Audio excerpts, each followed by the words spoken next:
জানিয়ে দিব বাংলাদেশের আপডেট সংবাদগুলো। শুরুতেই সংবাদ শিরোনাম। শেখ হাসিনার নির্দেশে কারাগারে বসেই ইউনূস হটানোর নকশা চূড়ান্ত করল হাসিনার এমপি মন্ত্রীরা।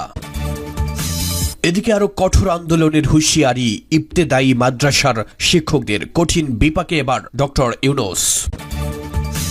অপরদিকে ট্রাম্প বড় বিপদে ফেলেছে ইউনূসকে। এবার আমেরিকার সব সাহায্য বন্ধ করল বাংলাদেশের জন্য।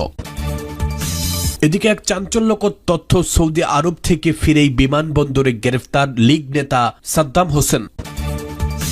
এবং সবশেষে মৌলভীবাজার ত্রিপুরা সীমান্তে তুমুল সংঘর্ষ, বাংলাদেশি নিহত। শুনছিলেন সংবাদ শিরোনামগুলি, এবারে বিস্তারিত। কারাগারে থেকেই অন্তর্বর্তীকালীন সরকারকে উৎখাতের চক্রান্ত করছেন সাবেক প্রধানমন্ত্রীর বেসরকারি শিল্প ও বাণিজ্য বিষয়ক উপদেষ্টা সালমান এফ রহমান, সাবেক আইসিটি প্রতিমন্ত্রী জোনায়েদ আহমেদ পলক সহ বিভিন্ন মন্ত্রী। আদালতে এসে সরকারের বিরুদ্ধে সাবেক প্রধানমন্ত্রী শেখ হাসিনার বার্তা অনুসারে সবাইকে প্রস্তুত থাকতে নির্দেশনা দেন সালমান এফ রহমান। অন্যদিকে কারাগার থেকে টিস্যু পেপারে লিখে আইনজীবীর মাধ্যমে গোপন বার্তা দেন পলক। বৈষম্য বিরোধী ছাত্র আন্দোলন কেন্দ্রিক হত্যা ও হত্যা চেষ্টার বিভিন্ন মামলায় গ্রেফতার দেখাতে সোমবার সকালে সালমান এফ রহমান, জোনায়েদ আহমেদ পলক সহ 10 জনকে কারাগার থেকে আদালতে হাজির করা হয়। বাকিরা হলেন সাবেক আইনমন্ত্রী আনিসুল হক, সাবেক সমাজ কল্যাণ মন্ত্রী রাশেদ খান মেনন, সাবেক তথ্যমন্ত্রী হাসানুল হক ইনু, সাবেক আইজিপি চৌধুরী আব্দুল্লাহ আল মামুন, দেশ টিভির ব্যবস্থাপনা সম্পাদক আরিফ হাসান, সাংবাদিক ফারজানা রূপা, শাকিল আহমেদ ও পল্লবী থানার 15 নং ওয়ার্ড আওয়ামী লীগের সাবেক শিক্ষা বিষয়ক সম্পাদক আব্দুল মালেক। এদিন সকাল 9:57 থেকে 10:22 পর্যন্ত ধাপে ধাপে আদালতের হাজতখানা থেকে এই 10 আসামিকে ঢাকার মেট্রোপলিটন ম্যাজিস্ট্রেট সাইফুজ্জামানের এজলাসে তোলা হয়। কাঠগড়ায় আসামাত্রই আসামিদের আইনজীবীরা তাদের কাছে চলে আসেন। তখনও বিচারক এজলাসে এসে শুনানি শুরু করেননি। এই সুযোগে সালমান এফ রহমানের কাছে তার আইনজীবী গোলাম মুনতাজা ও মুকুল সহ আরো কয়েকজন হাজির হন। মুনতাজাকে কাছে ডেকে তিনি বলেন, শ্রমিকদের কি খবর? এরা কি করতেছে? সরকার 40,000 শ্রমিকের চাকরি খেয়েছে, 10,000 শ্রমিক মাঠে নামলেই তো হয়। আমি চাইছিলাম কোম্পানিটা চালানো হোক, এখন দেশের যে অবস্থা। এ সময় সালমান এফ রহমান আইনজীবীদের কাছে দেশের পরিস্থিতির সম্পর্কে জানতে চান। তখন তাকে আইনজীবীরা জানান, গতকাল ইবতেদায়ী শিক্ষকদের মারধর করা হয়েছে। রাতে ঢাকা বিশ্ববিদ্যালয় ও ঢাকা কলেজের শিক্ষার্থীদের মধ্যে ধাওয়া পাল্টা ধাওয়া হয়েছে। শুনেছি 2 জন মারাও গেছে স্যার। এ সময় সালমান এফ রহমান মুস্কি হেসে বলেন, নেত্রী কি বার্তা দিয়েছেন? আইনজীবীরা কোনো উত্তর না দিলেও তিনি পুনরায় বলেন, নেত্রীর বার্তা অনুযায়ী সবাইকে রেডি থাকতে বলেন। এ সময় বিভিন্ন আইনজীবী, সাংবাদিক, পুলিশ, বিচার প্রার্থীরা উপস্থিত ছিলেন। তখনও বিচারিক এজলাসে না থাকায় শুনানি শুরু হয়নি। এ সময় একজন সাংবাদিক সালমান এফ রহমানের কাছে কারাগারে কেমন আছেন বলে জানতে চান। জবাবে তিনি বলেন, সাংবাদিকটা যে লেখে আমাকে হটপটে খাবার দেয়, এসব মিথ্যা। ঠিক সময়ে খাবার দেয় না, রাতের খাবার বিকাল 4টায় দেয়। এছাড়া কোরআন শরীফ দেয় না, জায়নামাজও দেয় না, ফোনে পরিবারের সঙ্গে কথা বলতে দেয় না, অনেক আগে থেকেই আমি ফ্লোরে ঘুমাই। সে সময় সেখানে উপস্থিত এক আইনজীবী আল ইমরান যুগান্তরকে বলেন, উনি বলছিলেন বেক্সিমকোর 40,000 শ্রমিকের কাজ বন্ধ, বিভিন্ন ফ্যাক্টরি বন্ধ করে দিচ্ছে। তিনি বলছিলেন, আমার কোম্পানি বন্ধ করলে আমি করব, সরকার কেন করবে? এসব নিয়ে বিভিন্ন কথা বলছিলেন। নেত্রীর নির্দেশনা অনুযায়ী প্রস্তুত থাকার বিষয় কি বার্তা দিয়েছিলেন জানতে চাইলে তিনি বলেন, এ সময় আমি ছিলাম না। টিস্যু পেপারে পলকের বার্তা। শুনানি শুরু হওয়ার আগে জোনায়েদ আহমেদ পলকের কাছে ছুটে যান তার আইনজীবী ফারজানা ইয়াসমিন রাখি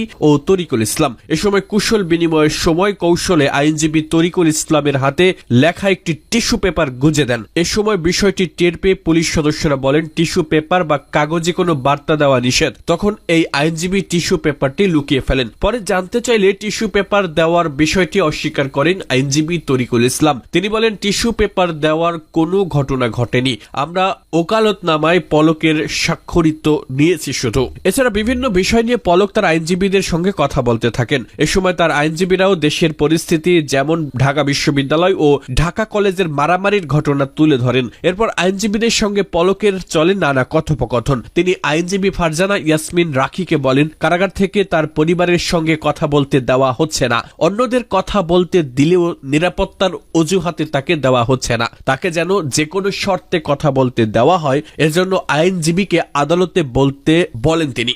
আরো কঠোর আন্দোলনের হুঁশিয়ারি ইবতেদায়ী মাদ্রাসার শিক্ষকদের। জাতীয়করণের ঘোষণা দুপুর 2টার মধ্যে না পেলে আরো কঠোর আন্দোলনের হুঁশিয়ারি দিয়েছেন স্বতন্ত্র ইবতেদায়ী মাদ্রাসার শিক্ষকরা। মঙ্গলবার সকাল থেকে 10ম দিনের মতো শাহবাগে অবস্থান নিয়ে এই হুঁশিয়ারি দিয়েছেন আন্দোলনরত শিক্ষকরা।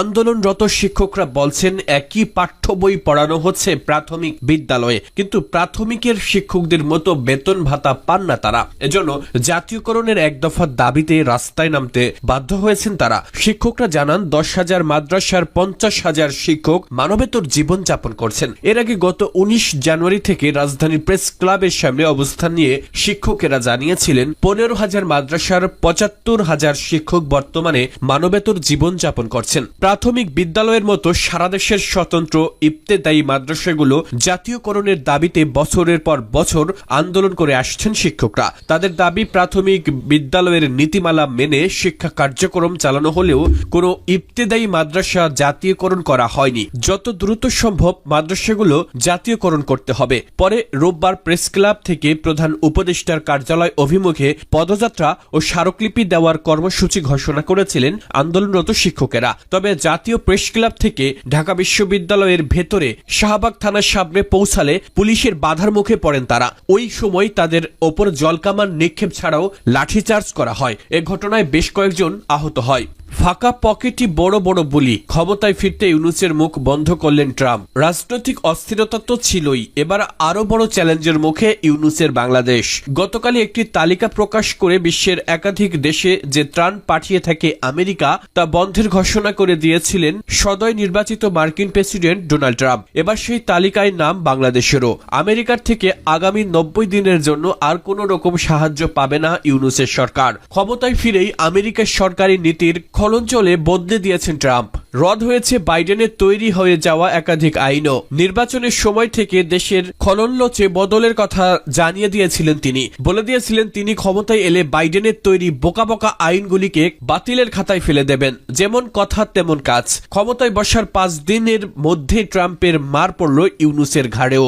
আর ত্রাণ বন্ধের জেরে অস্থির বাংলাদেশে পরিস্থিতি আরো সঙ্গীন হতে চলেছে বলেই মত ওয়াকিবহাল মহলের। এদিন United states agency international development বাংলাদেশে তাদের সমস্ত কাজ বন্ধ করে দেওয়ার কথা ঘোষণা করে, যার হাত ধরে আপাতত আর্থিক অনুদান ও ত্রাণ বিলি ছাড়াও বাংলাদেশে আমেরিকার উন্নয়নমূলক সকল কাজে বাদ পড়ে গেল বলে মত বিশেষজ্ঞদের। জানা গিয়েছে, গত বছর পালাবদলের পর দেশের টালমাটাল পরিস্থিতিকে সামাল দিতে আন্তর্জাতিক ঋণদাতা সংস্থাগুলির কাছে $5 বিলিয়ন মার্কিন ঋণের আবেদন করেছিলেন ইউনূসের সরকার, যার মধ্যে $4.7 বিলিয়ন মার্কিন শুধুমাত্র আন্তর্জাতিক অর্থ ভান্ডারের থেকে নিয়েছিলেন তারা, যা বাংলাদেশকে 4টি কিস্তিতে দেওয়ার প্রতিশ্রুতি দিয়েছিল IMF। কিন্তু সম্প্রতি প্রকাশিত একটি রিপোর্ট বলছে, এখনো পর্যন্ত IMF এর 4র্থ ও শেষ কিস্তির টাকা পায়নি ইউনূস সরকার। তার মধ্যে আবার হাত তুলে নিল আমেরিকা।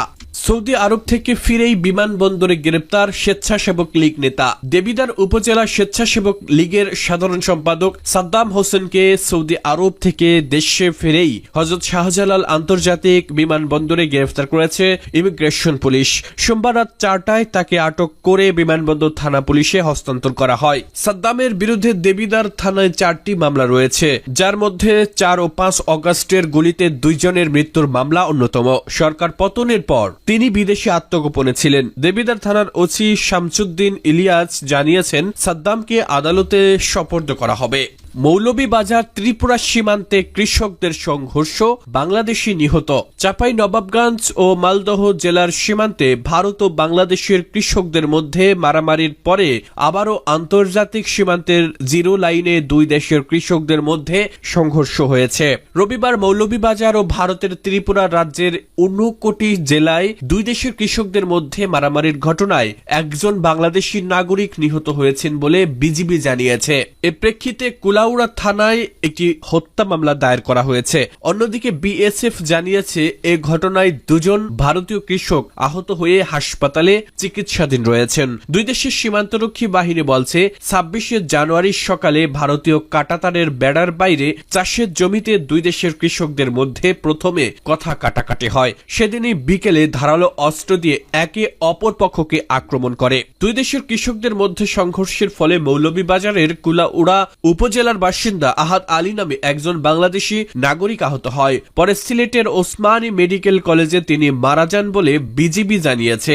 এদিকে বিএসএফ বলেছে ঊনকোটি জেলার কৈলাসহর এলাকার বাসিন্দা দুই ভাই ঘটনার দিন সকালে সীমান্ত গেট পেরিয়ে জিরো লাইনের কাছে নিজেদের চাষের জমিতে গিয়ে দেখেন তাদের চাষ করা পান ও ধান কেউ কেটে নিয়ে গেছে।